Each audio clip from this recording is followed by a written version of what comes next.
धन्यकार जी संतो। मेरा पड़ोसी इतना पैसे वाला कैसे हो गया? मन में सवाल आया। मेरा पड़ोसी इतना पैसे वाला 6 महीने पहले 8 महीने पहले पास में रहता था, इतना पैसा नहीं था। कई बार हम सोचते हैं ऐसे ही। एक कॉलोनी में 2 पड़ोसी रहते थे। अब एक गरीब और एक पैसे वाला। अब गरीब के मन में सवाल आता है कि जब ये मेरे इधर शिफ्ट हुआ था ना, कोई इतना पैसा नहीं था। ये तो बहुत ही गरीब था, पैसा था ही नहीं। लेकिन ये 6 महीने से मैं देख रहा हूँ, कंटिन्यू इसके पास पैसा ही पैसा बढ़ता जा रहा है, पैसा बढ़ता जा रहा है। फिर घर के ऊपर घर बना दिया। अब घर बना दिया, अरे इसने तो गाड़ी भी खरीद ली। मन में बहुत सवाल, इसने गाड़ी भी खरीद ली, अरे ये क्या हुआ? इसके बेटे की शादी भी हो गई। हाँ, बहू कितनी अच्छी है ये पड़ोसी सोच रहा है कि इसके गाड़ी भी आ गई, बहू भी आ गई, शादी भी हो गई। क्या रीजन है? कौन सा जंतर मंतर है इनके हाथ में? कौन से पंडित से जाके पूछा है कि इतना ज़्यादा पैसे वाला हो गया, इतना आगे बढ़ गया? अब पड़ोसी के मन में हलचल हो रही है कि 6 महीने पहले ये आया तो कोई पैसा नहीं था, कोई बरकत नहीं थी, कोई गाड़ी नहीं थी, बच्चे की शादी भी नहीं हुई थी। लेकिन अब जैसे ये 6 महीने हुए, पता नहीं क्यों ये इतना आगे बढ़ गया। क्यों ना मैं पड़ोसी से ही जाके पूछता हूँ। अब जब वो पड़ोसी के पास जाता है, कहता है भाई साहब जी एक बात बताओ, 6 महीने पहले आप आए थे यहाँ पे तो कोई इतने पैसा नहीं था, अचानक आपने कौन से पंडित से कौन सा जादू टोना किया कि आप इतने पैसे वाले हो गए? 6 महीने के अंदर मैं देख रहा हूँ घर भी बन गया आपका, गाड़ी भी आ गई, फिर आपके बेटे की शादी भी हो गई। बड़े भाग वाले हो आप तो, बड़ी किस्मत अच्छी है आपकी। आपकी तो दिन ब दिन लॉटरी खुलती जा रही है। ऐसा क्या किया आपने? कहता है आओ मेरे भाई पहले बैठो, चाय पियो, नाश्ता खाओ। कहता है वो तो मैं बाद में खाऊंगा, पहले मुझे मेरे सवाल का जवाब दो। कहता है देखो, मेरे घर में संत आए थे, महापुरुष आए थे, उनका मैंने खाना बोला था। जब संत महात्मा आए थे तो बहुत सारी आशीर्वादें दे के गए, तब से मेरी दिन दुगनी रात चौगनी तरक्की हुई है। उनके चरण डले, अपने आप बरकतें पड़ गई। तो बोला कि मैं भी बुलाऊंगा। जब संत बुलाते हो, महापुरुष बुलाते हो तो क्या करते हो? मुझे पूरा अच्छे से विस्तार से बताओ। जब विस्तार से बताओगे तो मैं समझ जाऊंगा, मैं भी सीख जाऊंगा, फिर मैं भी महापुरुषों को बुलाऊंगा। तो कहता है कि मैंने महापुरुषों को बुलाया, उन्हें घर बिठाया, उन्हें बड़ी प्यार से जब ठंडा ठंडा पानी दिया, बिस्किट मिठाई जो थी वो सेवा करी, फिर खाना खिलाया, फिर आराम से उनको ठंडी ठंडी लस्सी के गिलास दिए। फिर शाम हुई, उनको मैंने ठंडी ठंडी आइसक्रीम भी दी। जब वो खा के खुश हुए, संतों का मन गदगद हो गया, गीत भजन भी हो गए और गुरु की अच्छी अच्छी बातें भी आदान प्रदान हुई। ऐसे करके शाम हो गई। तो जब संत गए तो बहुत सारी दुआएं दे के गए, खूब आशीर्वाद दे के गए। तभी तो कहते हैं संत बोले सहज स्वभाव, संत का बोला व्यर्था ना जाए। तो संत बहुत आशीर्वाद दे के गए। जब खूब आशीर्वाद दे के गए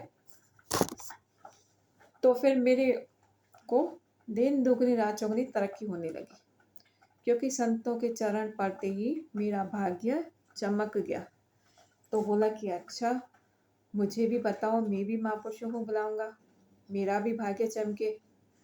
और संतों महापुरुषों को बुलाया। फिर आपने क्या किया? कहता है मैंने संतों महापुरुषों को बुला के ये सारा जो खिलाया पिलाया ये सब किया। बोला ठीक है, अब मैं भी महापुरुषों को बुलाऊंगा, मैं भी इसे खिलाऊंगा, ऐसे ही इनको सेवा करूंगा। तो बोला ठीक है। अब उसने भी क्या करा, महापुरुषों को बुलाया घर में। जब पड़ोसी ने बुलाया तब था मई जून का महीना, तो ठंडी लस्सी भी पिलाई, ठंडा पानी भी पिलाया। अब ये दिसंबर का महीना आ गया, दिसंबर जनवरी, महापुरुषों को बुलाया इसने। अब नकल तो कर रहा है कि महापुरुषों को बुलाऊंगा, खाना खिलाऊंगा, मेरी भाग्य चमकेगा, मेरी भी लॉटरी खुलेगी। अब दिसंबर के महीने में जैसे ही महापुरुष आते हैं तो उनको ठंडे ठंडे पानी के गिलास देता है। अब संत है, भोले भगत, महापुरुष बड़े प्यार से पानी भी पी लिया, भैया सेवा करी है, कोई बात नहीं। फिर खाना खिलाया, फिर ठंडी ठंडी लस्सी के गिलास दे दिए। शुक्र है मालिक का। शुक्र करते करते संतों ने वो ठंडी लस्सी भी पी ली। फिर शाम हुई, आइसक्रीम खिला दी। अब ठंड के महीने में संतों को हम आइसक्रीम खिला रहे हैं, हम उन्हें ठंडा पानी दे रहे हैं, ठंडा ठंडा खाना खिला रहे हैं। अब वो तो भोले भाव है, भोले संत है, लेकिन क्या हमारा गुरु खुश होगा? क्या हमारा गुरु खुश होगा अगर हम ऐसी सेवा करेंगे?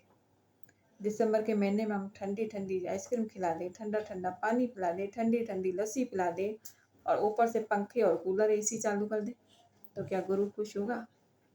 नहीं साहब, हमारा गुरु खुश नहीं होगा। तभी तो कहते हैं कि नक्कल में भी अक्ल की जरूरत पड़ती है, कि नक्कल में भी अक्ल चाहिए। ऐसे नहीं कि इसने ये किया, ये बरकत पड़ गई, अब मेरे घर में महापुरुष है, मैं भी वही करूँगा। समय के मुताबिक चलना पड़ता है।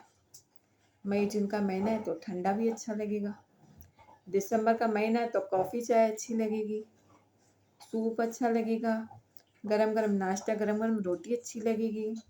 समय के मुताबिक चलना पड़ता है। लेकिन उस पड़ोसी ने क्या करा, दिसंबर के जनवरी के महीने में आइसक्रीम खिला रहा है संतों को, ठंडी रोटी खिला रहा है, ठंडे पानी के गिलास पिला रहा है। अब वो सोच रहा है ये तो बड़े खुश होके जाएंगे। अब खाना खिला रहा है लेकिन मन में एक लालच, अब ये जाएंगे, मेरा भाग्य चमकेगा, मेरी बरकतें पड़ेगी और मैं भी अब घर बनाऊंगा घर बनाऊंगा और है ना, खूब सारी बरकतें पड़ेगी, गाड़ी भी आएगी, बच्चों की शादी भी होगी। अब उसके दिमाग में यही सोच चल रही है कि बरकतें पड़ेंगी, गाड़ियाँ आएंगी, ये होगा, वो होगा, ख्याल सपने देखे जा रहा है, सपने देखे जा रहा है। और दिसंबर के महीने में ठंडी ठंडी चीज़ें खिलाया जा रहा है संतों को। सत्संग में संत बहुत बोले होते हैं, खा लेते हैं, प्यार से जो खिलाओगे खा लेते हैं, जो प्यार श्रद्धा भाव से रूखी सूखी रोटी भी खा लेते हैं, जो प्यार से खिलाते हैं। लेकिन हमें वो खिलाएं जो हमें पसंद है। क्या दिसंबर के महीने में हम आइसक्रीम खाते हैं या ठंडी ठंडी चीज़ें, अगर यहाँ पंखे कूलर एसी चालू करते हैं दिसंबर के महीने में? नहीं करते। तो समय के अकॉर्डिंग चलना चाहिए हमें। अगर हम किसी की नकल कर रहे हैं तो उसमें भी हमें अक्ल चाहिए। संतों की अगर सेवा कर रहे हैं तो हमें करें, बहुत अच्छे से करें, मन से करें, लेकिन समय के मुताबिक। अगर मई जून है तो हमने एसी भी चलाना है, पंखा भी चलाना है। अगर दिसंबर है तो हमने रूम मीटर भी चलाना है, एसी नहीं, रूम मीटर, ताकि रूम का वातावरण थोड़ा गर्म रहे और संत बड़े खुश होके बैठे, आनंद होके बैठे। तो इसीलिए हमें नकल में भी अक्ल करनी है। और पड़ोसी खुश हो जाए, उसकी खुशी में खुश हो जाओ। इसके घर में बरकतें हो रही हैं, सच्चे पातशाह इसके घर में बरकतें हैं तो मेरे घर अपने आप आएंगी। सबका भला करो तो अपना भला, सबके बारे में अच्छा सोचोगे तो आपका अपने आप अच्छा होगा।